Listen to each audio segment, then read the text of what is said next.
Right. This next company is awesome, and I'm really, really excited that Michael is here to demo it. So if you could all please take your seats, we will get started. Now, Kevin, you're not actually playing Angry Birds, right? Not on yet. Yeah, I want everyone to know that. Jason, you have to be more energetic. Okay. My first question is, when does he drop the phony accent? While entertaining and charming and endearing, it's getting a little obvious that it's not real. No, I wanted everyone to know that I was actually, well, some people know here, I'm on Twitter and talking about the conference itself and retweeting a lot of, who's been retweeted by me so far? There's some hands, all right, good. A couple people, just the attractive ones. Okay, let's bring out our next company, dar.fm. dar.fm. Hey! Yeah! Now we got a pro out here. Awesome. How you doing? Thanks for having me. I bet everyone pretty much here has a DVR. Have you ever been talking to somebody or listening to the radio and then wanted to like reflexively hit the rewind button? What do you say? What do you say? Yes. You know? Well, you can't do that in human conversation, and you can't do that on the radio until today. Because today we're launching a service called dar.fm, D-A-R. All of you have a digital video recorder. Well, starting today, you're going to have a digital audio recorder. Only this is a little bit different than your DVR. Your DVR, your cable company has to give you a box. You got to rent it. You got to buy it, lease it, whatever. But with DAR, it's all in the cloud. So enough talking. Let me show you what it looks like. Hello. Can you see that? Yes, you can. Great. So this is the main page of DAR. Let me zoom out a little bit here. What we've done at DAR is we've put together a directory of thousands of stations and shows. And what you're looking at on our main page is the categorization that we have. So we have talk radio, music, and station guide. Let's talk about talk radio. 53 million people a week listen to talk radio, a huge number. And what we've done is made it so you'll never miss a show. So I'm going to click on the talk radio section here. And what you see is categorization of all the different talk shows that are out on the radio today. Business, conservative. Let's go record some stuff. Let's click on NPR. You see there's Car Talk. Let's record that. Click the red button. Let's record Fresh Air. Let's record NPR's Morning Edition. Now I'm clicking record. The service knows all about when it's on, what station, how long. It knows Car Talk's only on the weekends. It knows Fresh Air is on every day. All that's taken care of by the system. Let's go back and balance the political scale here with some conservative stuff. We'll click on the Dennis Miller Show. This time I'm going to, instead of clicking on the red button over here, I'm going to click on the name. And you'll see that there's 20 or 5 or so different stations that carry that. So if there's a specific station that I want, I just click this red button and it's recorded. So that's the talk. Let's go record some music. How about that? I can click on the style of music that I want. Let's record some hip hop here. And I can drill down and select stations as well, individual stations that I might want to record. The last thing I want to show you is the station guide. Let's say I'm a transplant, right? I'm from Boston, I'm in California. I want to record my Boston stations. Let me show you how you might do that, right? Here's a list of all the stations in our system. We'll go down to Boston. Here's a couple, WZLX. Let's zoom in a little bit here for you on this one. I'm going to click on WZLX. I can record it now, a couple different hours, 3 or 4. Or maybe there's a morning crew that I want to record. Right? I want to say record it at 7 a.m. for 3 hours. And now I'll record that morning crew every day. So DAR takes care of all of the recording. If I go up to my schedule section here, sorry if I'm jumping around, I'm trying to make you guys in the back be able to see. If I click on the schedule section, you'll see there's the classic rock, there's the NPR Morning Edition, tells me when it's going to record next. Now remember I told you this is in the cloud, right? So all those recordings that are happening are going to be stored on the internet. And of course that means I can access them anywhere. And of course that means any computer. That's what I want to show you right now. I'm going to go to this window right here. This is an iTunes type of player for all the things that have been recorded. This is a station, a locker I recorded yesterday, and there was 4 radio stations I recorded. These were all classic rock stations, and you can see all the artists here that showed up, right? Doobie Brothers, Doors, Eagles, etc. And I can click and play something here. Let's play some Def Leppard. Wake you guys up.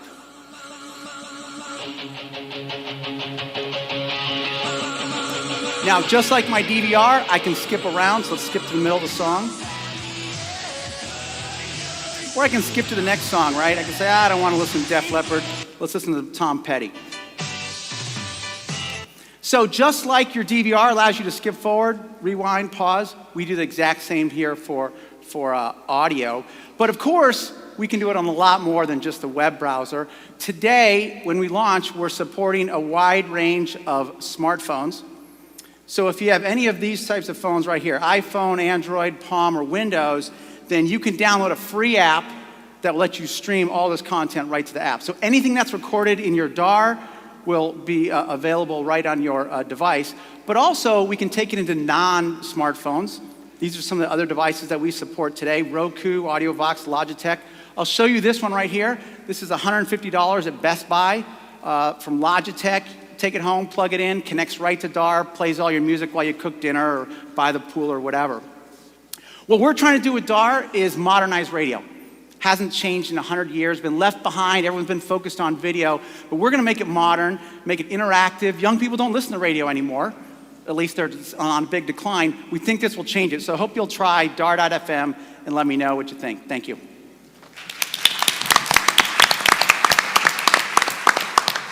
Okay, panelists, judges, what do you think? TiVo for radio in the cloud? What are the rights issues? So the question is, what are the rights issues? We should be on solid legal ground. Let me tell you why. There was a fascinating case called Cartoon Network versus Cablevision. What Cablevision is a cable company, and they wanted to launch a network DVR. So instead of giving everyone a set-top box, they said, I'm just going to give people a remote control.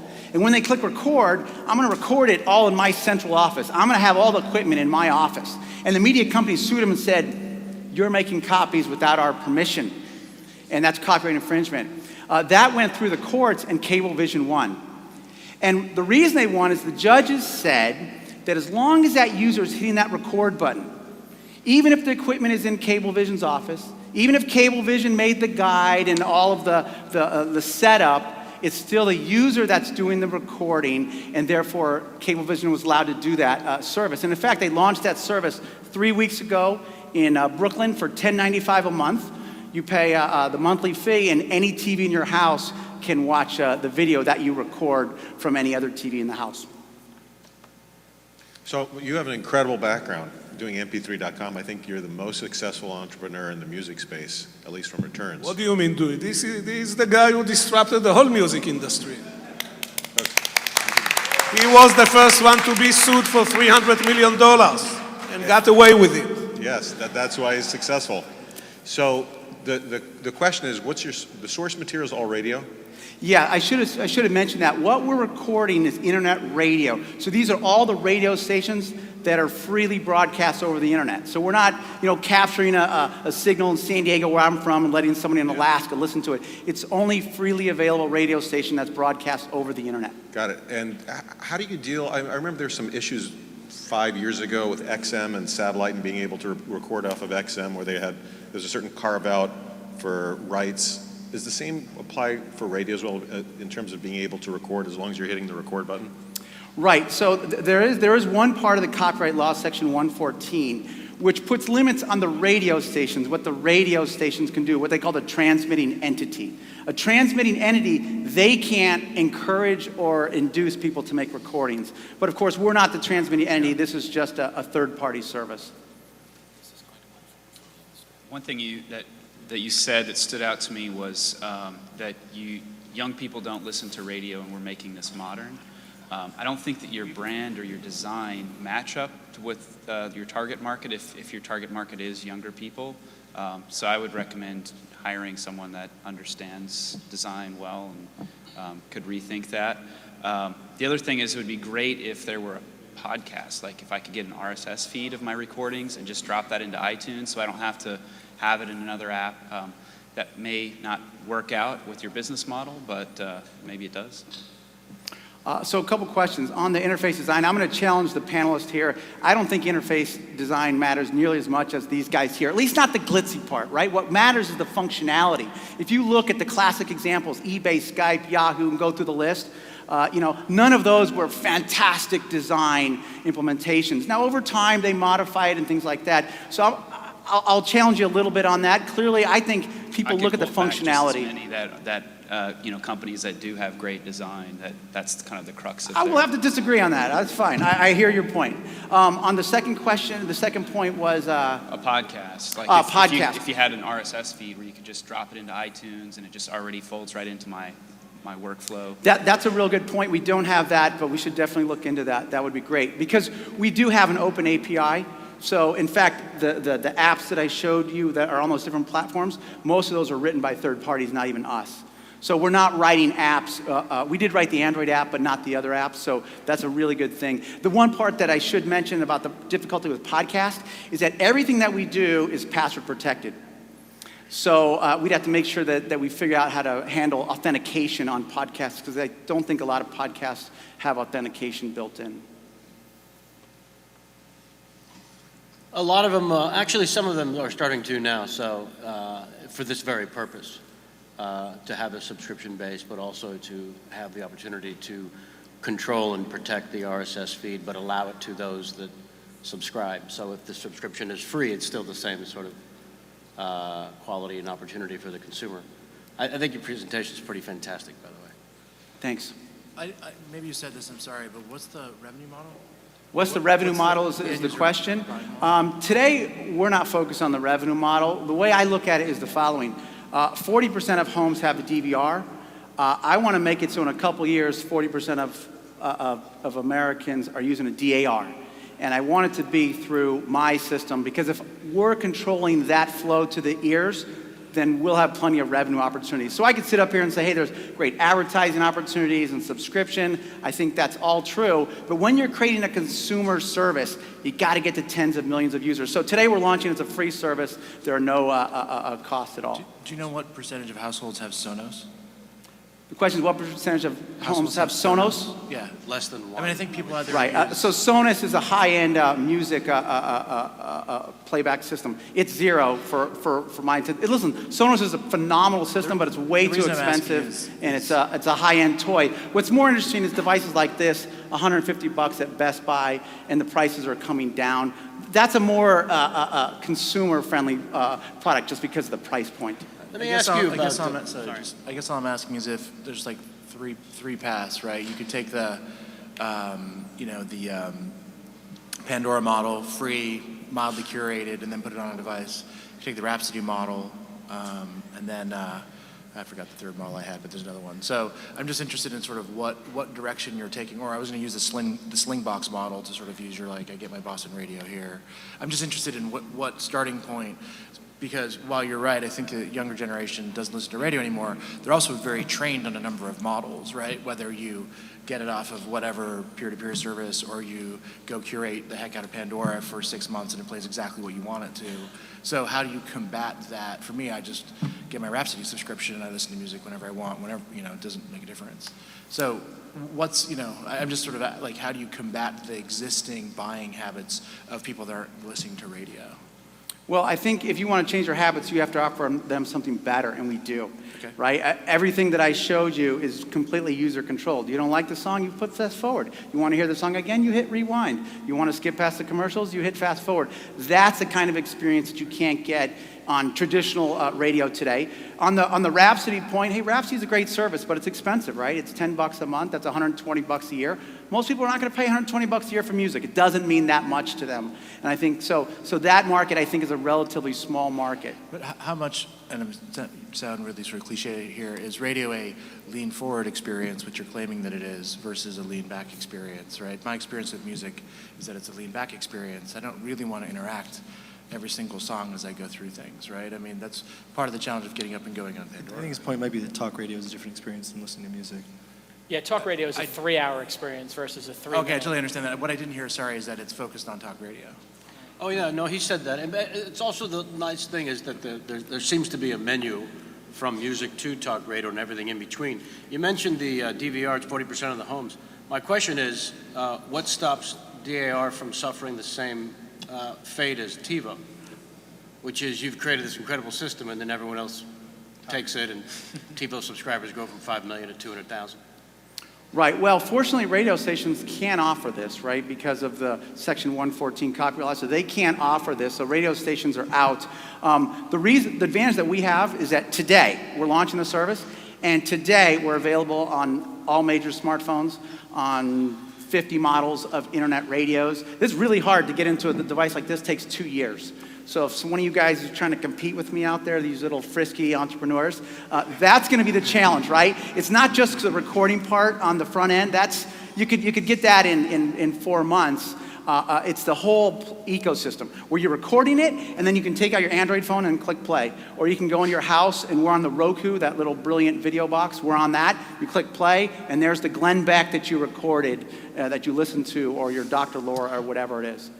So, I mean, I actually like the presentation. I think there's a market here somewhere. I'm not sure how much monetization or where it comes from, but it's an interesting concept. The only thing I kind of take a task a little bit is on the design issues. Like that UI experience felt like it was very sort of complex. I mean, I'd love to see ways that you have sort of social models where somebody's doing that, but then everybody else follows the playlists or sort of that experience, and then maybe I just like, deal with the slider for repeats and other things. But, in general, I mean, I think the user behavior on sort of DVR is proven, so it's not so great a leap of faith to think that, there's still a market for radio, there's still a market for people who want to listen to radio and have that, replay experience, so I kind of get that.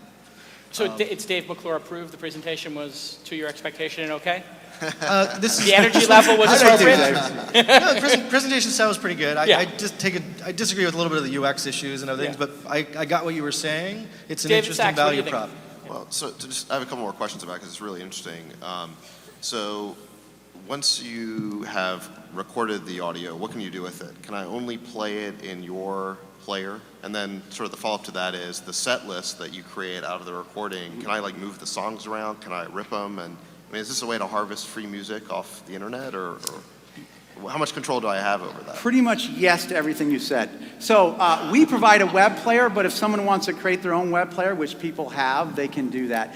We provide an Android client, but the iPhone client was written by other folks. There's several Palm clients. There's 2 Windows 7 clients, all written by other folks using the API that connect in the system. So we're not saying you must use this interface. When we dump the music in to DAR, it's exactly like the radio station.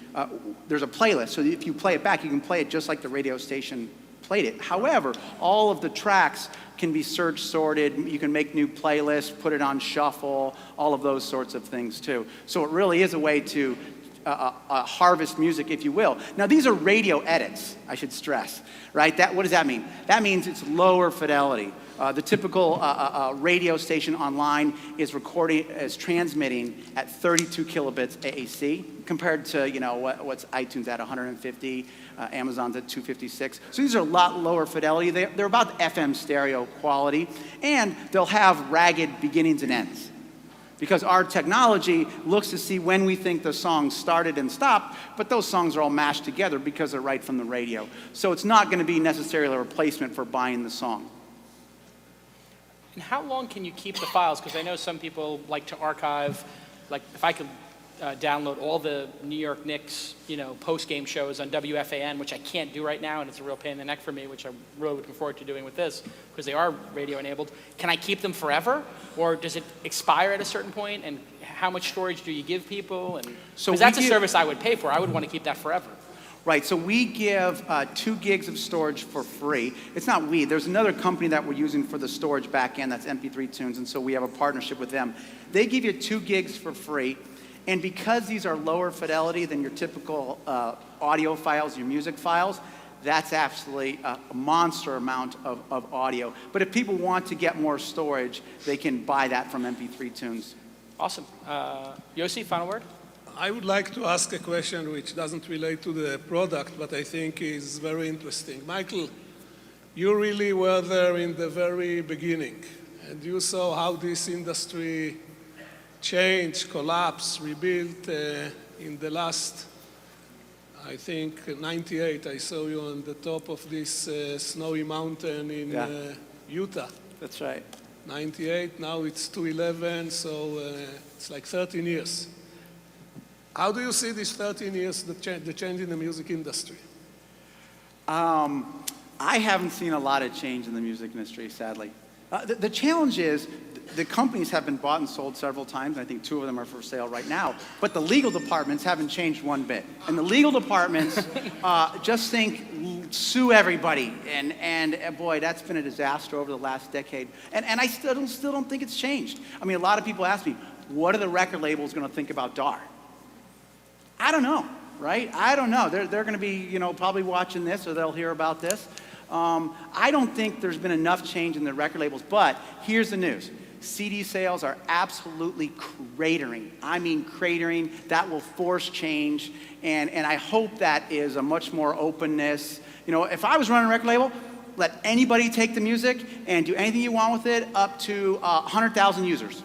After you've proven you can get 100,000 users, then I'm going to start charging you, right? I'd use all the people in this room as my R&D lab, but that's not the way their thinking is because they just don't understand the net. So as a tech guy, it's been so frustrating over the last decade, and I swore to myself, I'm not going to do another digital music thing, and here I am at launch. Thanks, Jason. They pulled you back in. All right, let's hear from Michael. Thanks, guys. Awesome. And it's really awesome that really experienced entrepreneurs take the stage with some first-time ones. I thought that was just awesome when he told me he wanted to do it. Let's welcome Top 10 to the stage. Top 10, are you there? Awesome, yeah! Hi guys, I'm Tom, this is Harry, and we're 2 of the co-founders of Top10.co. So we're here today to talk to you about the power of top 10 lists. Lists have been ingrained in our culture for thousands of years. Here's our friend Moses being handed the first ever top 10. PowerPoint in the history. 2 slides, 5 bullets each. We invented it. Okay, so Kissinger, please, you're setting our people back 50 years with this. okay, so let's fast forward to today. Lists on the web are massive. List-based content is some of the most shared stuff you'll see. Go on Dig or Reddit and you'll see just how popular these things are. Why is that? We think it's because they're really quick to read, easy to digest, and people love to debate them. So our idea is to take the concept of top 10 lists and use that to create a really powerful platform for social recommendation. So let's take a look. This is Top10.co, and it's the top 10 of everything created by everyone. It's a place where anyone can come and make a top 10 list about anything they love and share that with the world. Friends and followers can come and remix that list or create their own, and then we amalgamate all of that data into global rankings that we call master lists. So we've created thousands of top 10 lists for our launch, and since we've come all the way from rainy London to sunny California, let's check out some local beaches. So Harry's doing a search here for beaches, and it's going to pull up all the search results for lists we've got on that topic. Let's go straight in and look at top 10 beaches in California. So here's a list created by Elaine, and she's made her favorite top 10 beaches in California. You can see as you scroll down, we've got really nice high-quality images, nice descriptions. We've put a lot of time making this into a really nice thing to read. Right at the top, we've also made it easy to share it to Facebook or Twitter. Okay, so let's go ahead and make our own list. Now, Harry and I are both big rock music fans, so let's make our top 10 guitarists of all time. So as Harry's typing there, we get some nice tool tips to help him along the way. And let's go straight in and do our first item. And I'm going to go for Slash, big Guns N' Roses fan. So as soon as Harry types that in, it goes out to the web and retrieves an image of Slash. We can also write a nice description, add in a link. But we may not like that image. We may want to find another one, so we just click that. Brings up a really nice image browser. We can choose the one we like. And then we've got this cool crop tool, so we can make it look exactly how we want. And then one click, and it's published to the list. Okay, let's do the next one. How about you guys? Have you got any ideas for best guitarists of all time? Jimmy Page. Hendrix. I'm going with Hendrix. Okay. Hendrix is awesome. Okay, so again, the image goes out, and you can see really quickly we're starting to make a list that we can make our own and be proud of. And we can then publish that and share it on Facebook. So let's jump to one that I made earlier. Now, I'm a massive fan of action movies, and this is my top 10 action movies of the 1980s. I'm leading with Rocky IV, an awesome film where Stallone helps stop the Cold War. And then we've got, Predator, we've got The Running Man. Hey, Tom, It's all wait a in there. minute. What are you doing? Where's the Terminator? Harry, what the hell are you doing, man? This is like the most important presentation we've ever done. When we rehearsed this, we had the Terminator in here. It's awesome. Okay, well, you make your own list then. Okay, I'm going to make my own. Okay, guys, so you can see what's happening here. Tom's made his list. It's cool. It's got all his favorite films in it. But as soon as I read that, I want to go and make my own list. So to enable that, we've made a really cool feature called Remix. With one click, I can turn Tom's list into remix mode. And I'm able to move stuff around, take things out, and add new things in. So let's get started. I'm not a big Stallone fan, I'm afraid, so Rocky, it's gone. Let's take out Rambo too. Cool. And I can move stuff around, so I really like Aliens, so I want to bump that up and put it up above RoboCop. We also made a really nice drag and drop interface, so I can bring the Running Man from way down the bottom of the list up to the top. And finally, I can add new stuff in. So let's get the Terminator in there. Who's with me? Who likes the Terminator? All right, cool. And just like before, it's going to go live to the web, and there's a really cool pic of the Governator. So I can click and publish that, and within just a few seconds, I've made my own version of Tom's list. So this is pretty cool. I've got my list, we've got Tom's list, and we've also got some lists that some of our buddies have made on the same subject. But what would be even cooler is if we could somehow take all of these opinions and ideas and amalgamate them into one global ranking. This is the most powerful feature of Top 10, and we call it master lists. This is what a master list looks like. It's kind of like a top 10, but you can see along the top there, we've got all the different contributors, and based on their votes and how they've ranked stuff, Predator is coming out as the #1 action film of the 80s. We think this is pretty nice. We'd like to invite all you guys down to the demo pit, and let's all remix action movies and see what we come out with. But what's even bigger than this? Our vision for Top 10 is millions of people all around the world creating hundreds of thousands of master lists on every subject under the sun. That is top10.co. I hope you like it.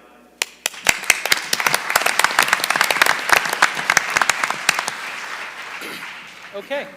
Aaron, you're a design guy. Looked like a pretty well-designed product. What did you think? Yeah, I mean, it's a brilliantly designed product. The biggest challenge with something like this is content entry. That's the biggest barrier to get people to participate. So making that easy is great. I mean, it's attractive. It's easy to, small view you have on the side makes it easy when you've got a really long list.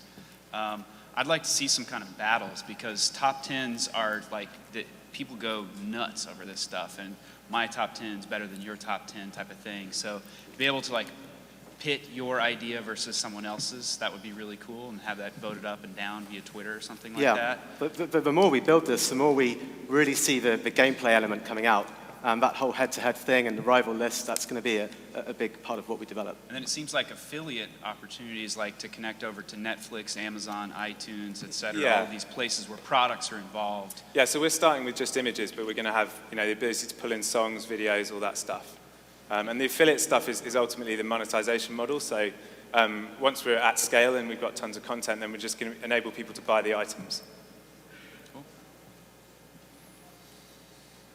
I mean, I think the idea makes sense. I was just doing some browsing and searches. There are plenty of other top 10 services, and I guess you didn't really discuss the competitive element. I think for any service like this to win, you got to have great game mechanics, and I think a lot of the other dynamics that were just discussed also need to work. So, top 10 lists and lists in general are not necessarily new. So, interesting idea, but you got a lot of work to do. How do you plan to deal with competitive elements? Do you guys have social game or game mechanics backgrounds? Do you have affiliate marketing or lead generation backgrounds? And do you really think Slash is the best guitarist of all time? Yeah, seriously, man. Slash is Clapton or Hendrix, fuck that. Minus Slash Tim is the pretty good Gryffindor. guitarist. Be brave and say Jack White. Jesus. Yeah, okay.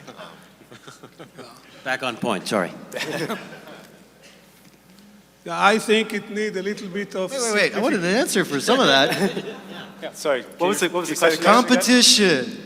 How do you make money? How do we make money? Do you have any game mechanics background so other people don't beat the shit out of you? No, we don't have game mechanics backgrounds, but the way we make money is going to be, we're going to have item pages for every item, which will contain all the reviews and votes and likes, and we'll also bring in deals, and we'll suck those in from Amazon and all the other places on the web. Deals. All the big VCs are ready to write a check. Awesome. So, competition. So, like, how do you deal with competition? Yeah. Well, competition's tough. I mean, like you said, there's people out there that have done it. We don't think anyone's cracked the product yet. We think we've got the product right, and we've got new ideas which are better than anything that's out there. Also, we own the top 10 concept online. We own top10.com, we own top10.co, and we're all about top 10. I mean, don't you think that like social platforms are more likely to be successful at this than just native web? I don't know. I think our product is entirely focused on top 10s. And it's not just a side game for us. This is a platform that we really want to make.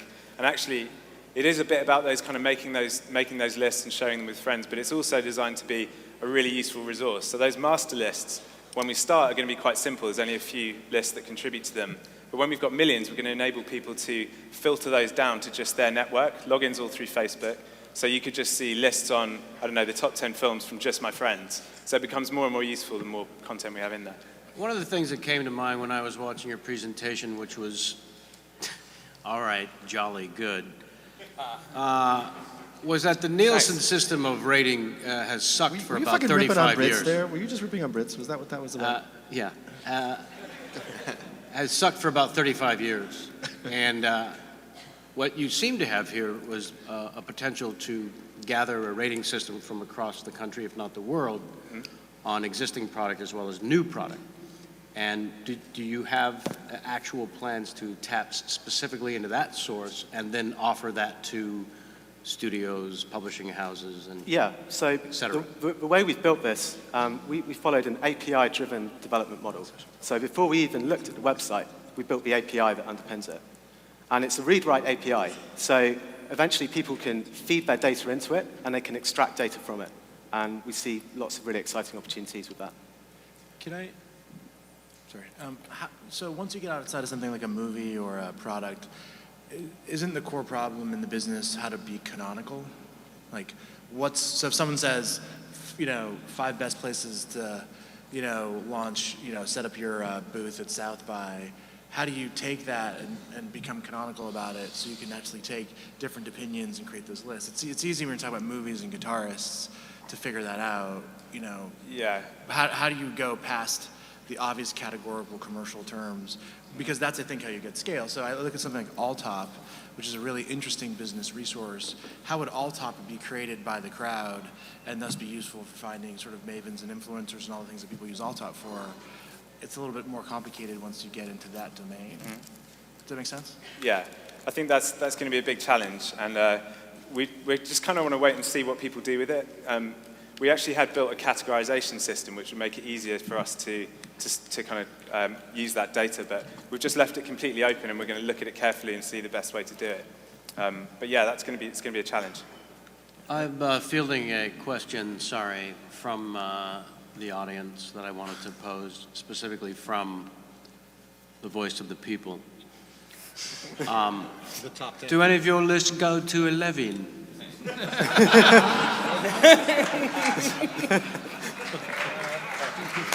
That came from you. Specifically you, but yeah. Jason, Yes, Yossi. I think this is a much too challenging and complicated and hard to grasp product. I think 10 elements is way too much. The fact that there were 10 commandments, you shouldn't use it as a good example because nobody is fulfilling them. I think you should move into the top binary 10. It will make life much easier. Okay. Awesome. David, any thoughts? So I liked it. Simple product, easy to understand.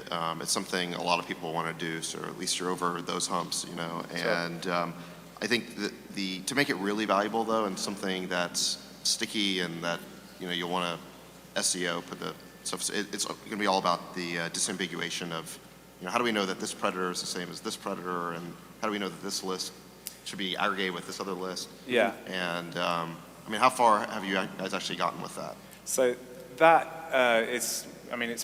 we're just matching titles at the moment. basically, to do that. But we're going to need to look at it more and working out how those items are used differently and then make assumptions. But we kind of see it like search phrases on Google. On Google, there's no categorization. There's an infinite amount of search phrases, and people gravitate towards certain things. So we expect that the majority of top 10s will be made with a specific title. Well, I think if you can solve the sort of master list problem, then I think it'll be a really powerful site. Yeah, Thank cool. you. Thanks So a lot. I'm surprised you guys didn't bring up Living Social. So the Living Social Top 5 app went from like 0 to like 15 million users in about 2 or 3 months. And I still think actually a lot of those users were helpful in kind of Living Social get to where it is today. Like, what are the dynamics of sort of looking at social platforms for building those top 5 lists? And what do you think an SEO play might win over social platforms? Yeah, so we are going to build some apps for Facebook, for example. And yeah, we're actually not, we haven't built that many social features into it quite yet, because actually we want to tackle this master list thing first. Because the problem is if this gets tons and tons of people, and we haven't really looked at that algorithm for making the master list, we need to work out which lists are more valuable than others, otherwise you're going to end up with a mess.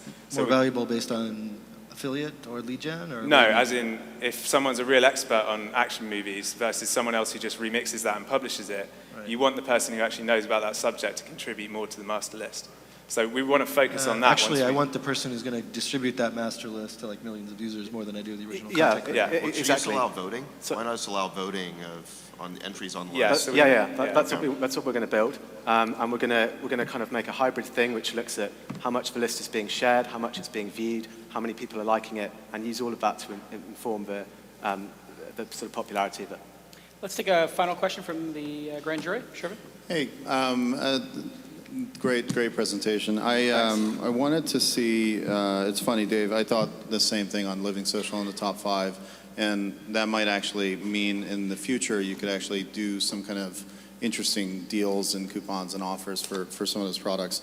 I also think tapping into people's behaviors on other platforms that have happened in the past and in real time is interesting. So imagine tapping into the Foursquare API and seeing all of the top, just make a list of the top check-ins for the sushi restaurants I've gone to in San Francisco, and then ranking those in rank order by which ones I think are great.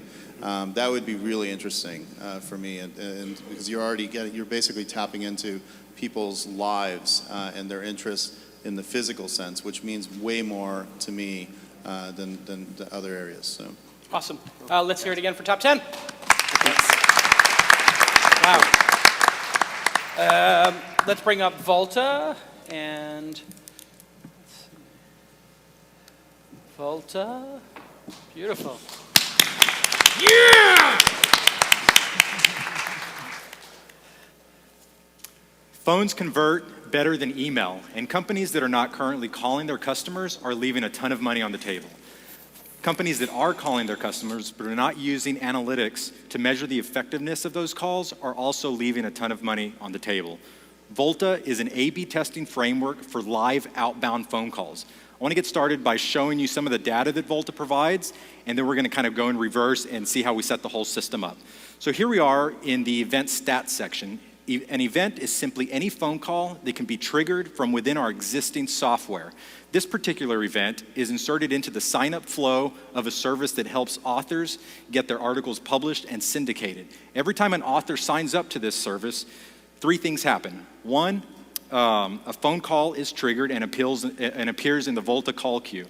2, a live agent logs in, plugs in their USB headset, calls the author, welcomes them, and invites them to join the premium author program for $50. And 3, each script and each agent is tested so that we know what's working and what's not working.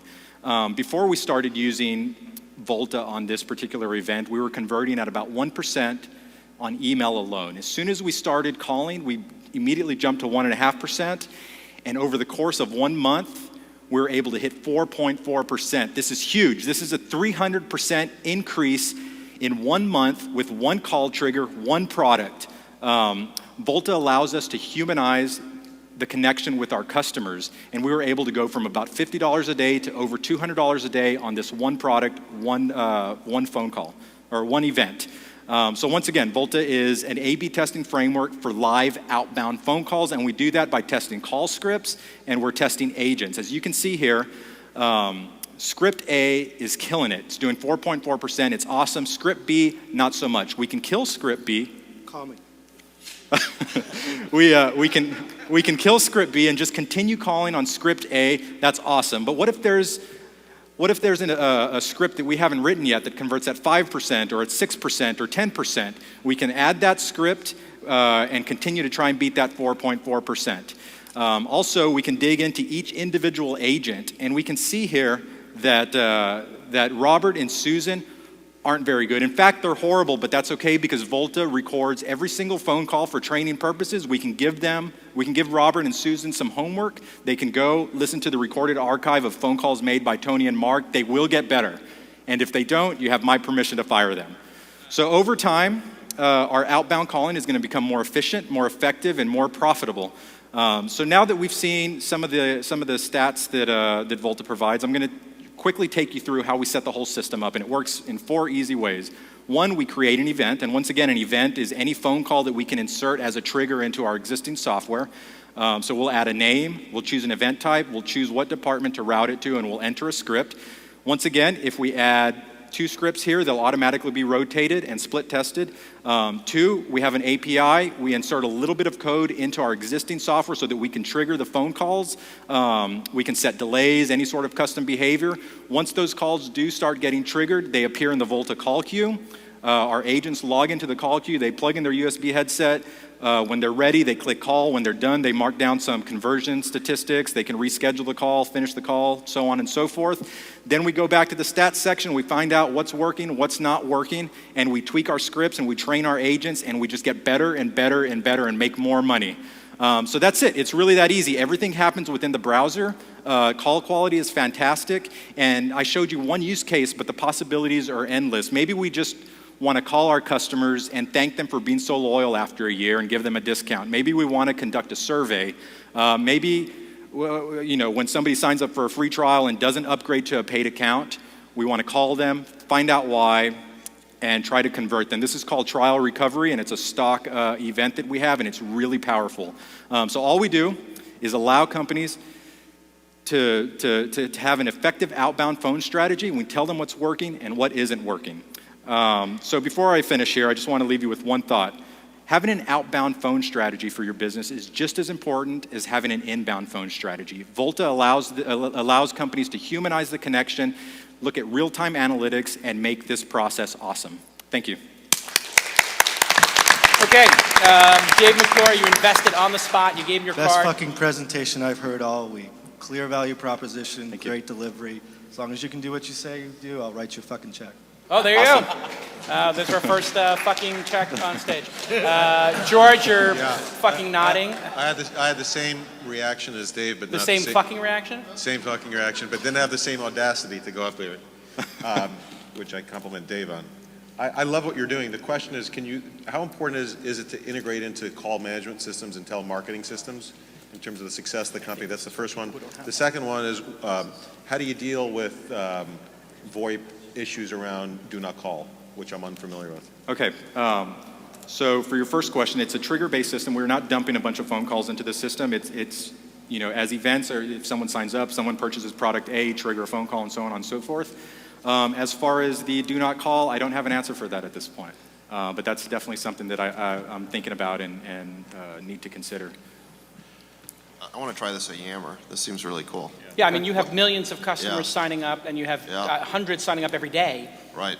What if this thing triggered a phone call with an agent just to say, did it work? Yeah, absolutely. Well, we'd be interested in a system like this. Do you have a system like this? Do you have a procedure? We've been talking about installing some sort of robo-dialer where it just starts, dialing leads, essentially. Because like you said, we got 100,000 plus companies in our pipeline, and we could be talking to them. So the thing I'm not sure about is what the sort of alternatives are out there. What does the competition do? How important is it that it be integrated with our phone system? Yours is software as a service, all in the browser. It is software as a service. So there's a lot at the top end, the enterprise level in the call center space. It's a huge market.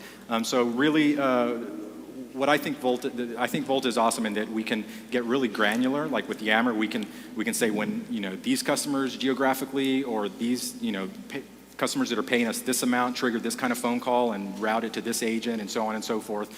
So you're really able to get into your specific customer base and trigger phone calls that are very specific with their own scripts and their own agents and departments answering those calls. So how do you log the data? Does the rep have to click and say what the result of the call Yes. was? Okay. Yes. I mean, I think you have to solve that problem because we don't want to make our reps file a report after every Right. call. We can't really trust that they're not going to forget to Right. do something. You really want that completely automated. Okay. And there's not a lot of information. It's just a quick couple clicks, and it takes a couple seconds.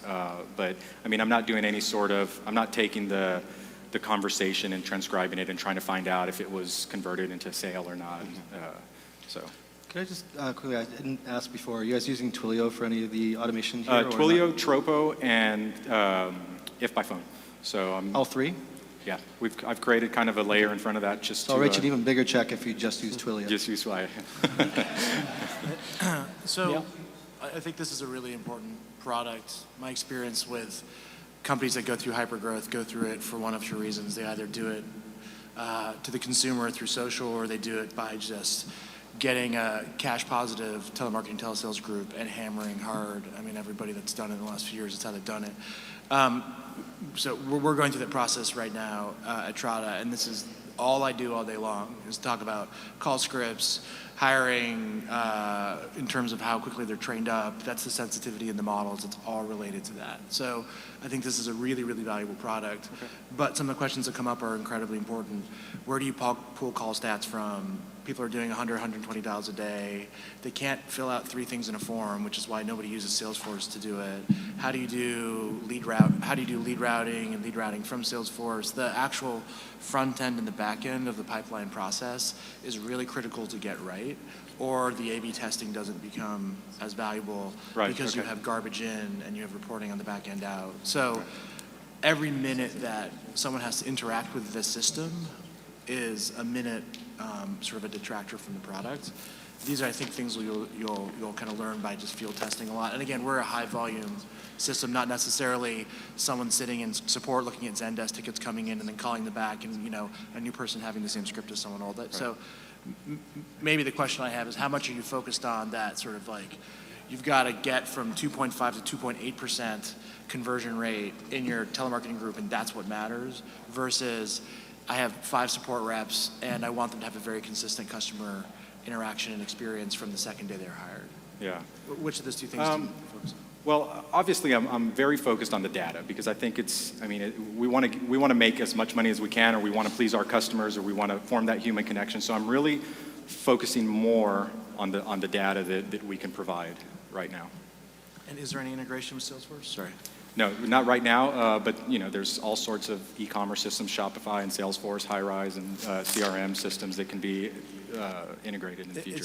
It's important because almost everybody I know uses that as the entry point for leads, which get routed to the reps, unless you're coming through Zendesk. So those are kind of the two biggies that I know about. I'm sorry, I don't think we asked this, or maybe I missed it. What's the pricing model? Channeling Manu Kumar. I'm having a hard pricing model. Pricing model. So there's a very low per minute charge, and then there's a per agent license. How much is it? What's that? How much is it? So per agent, I'm doing a beta today, and I'm still talking to people about prices, but it's going to be in the $25 an agent range. And the minutes are going to be very, very low, like Twilio or any of these services. So. Awesome. Yeah, okay. Definitely come find me. Awesome. Thank you. Let's hear it for Volta. Thank you. All right, 2 more, and I promise you a big finish. These next 2 are awesome. Shoot, are you there? Shoot. Awesome. All right, vest and a hat. Hi. So how many of you right now have photos sitting on your phone that you meant to share with someone? Please raise your hand. Did anyone promise to send those pictures to someone then sort of forget to do it? Yeah. Well, why'd you forget? Why is it so hard? Well, it turns out that getting tons of photos off of your phone is actually really hard to do.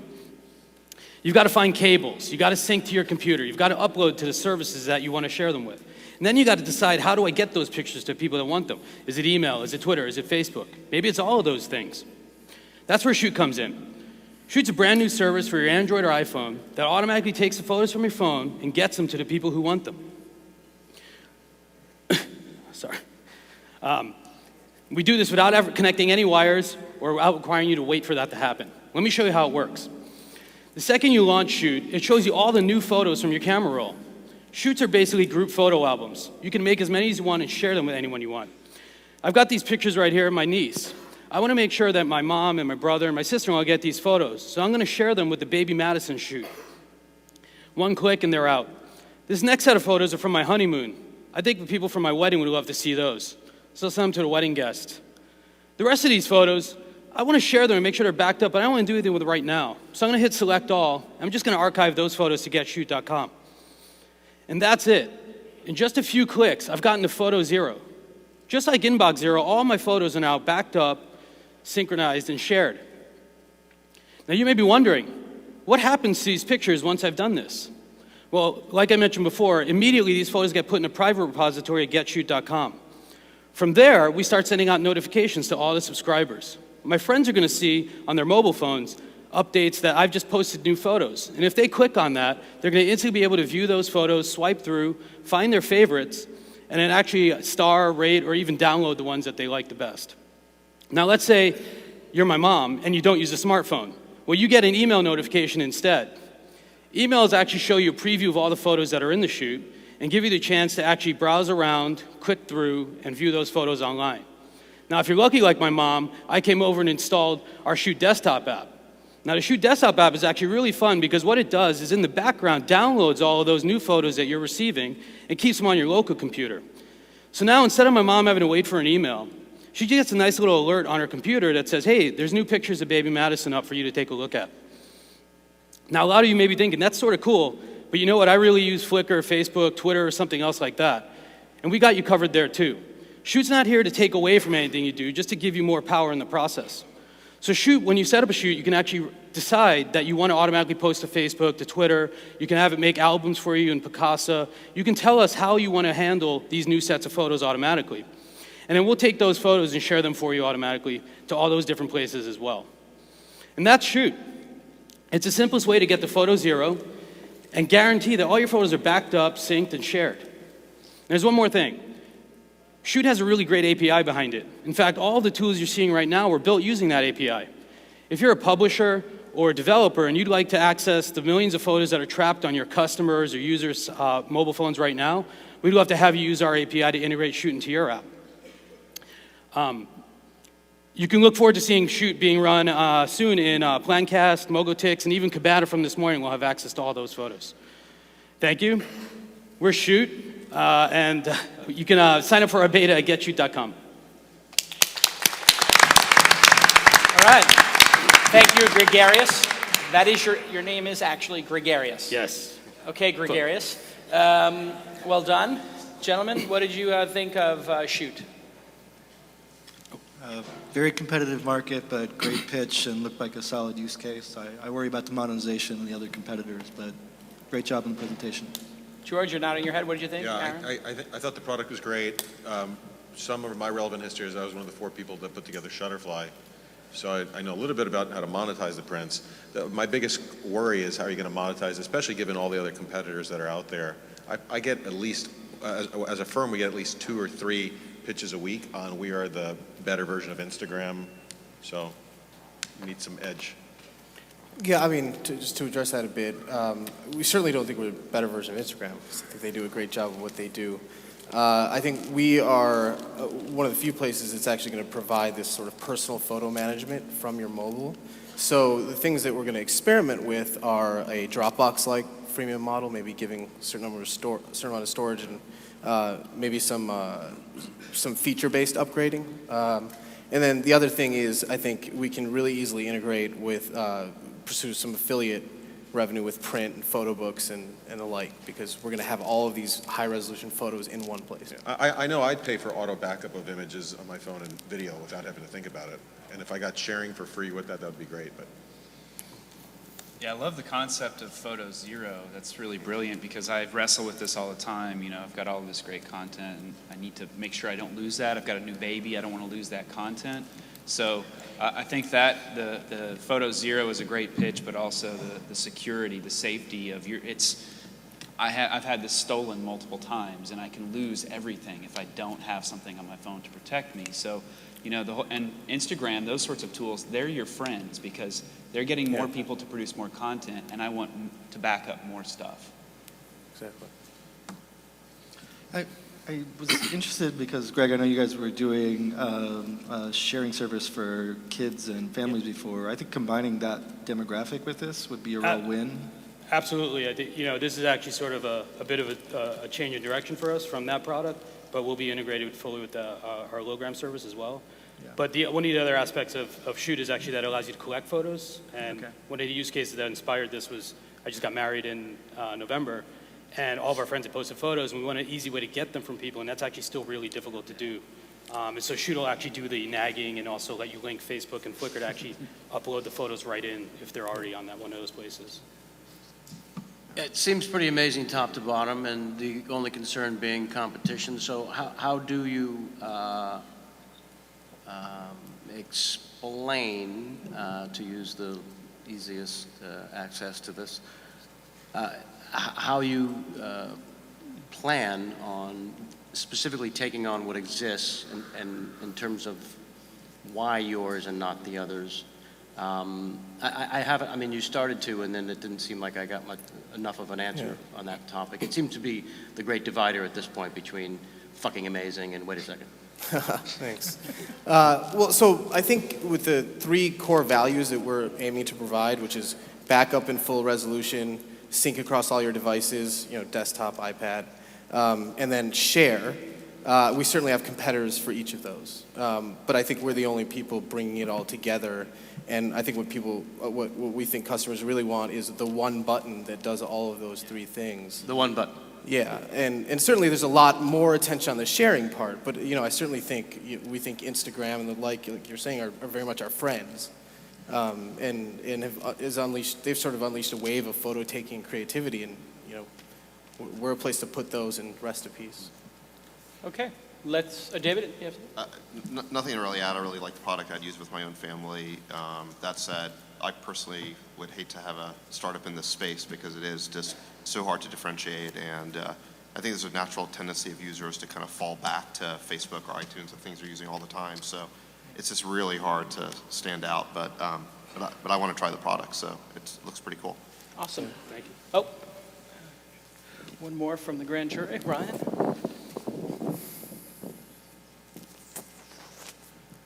Hey, Ryan from Gadget. So I actually had a question as to product decision you made, specifically regarding backup. I think backup is actually the one thing that everybody seems to be the most interested in. I mean, sharing is so easily done now. It's amazing. It's great.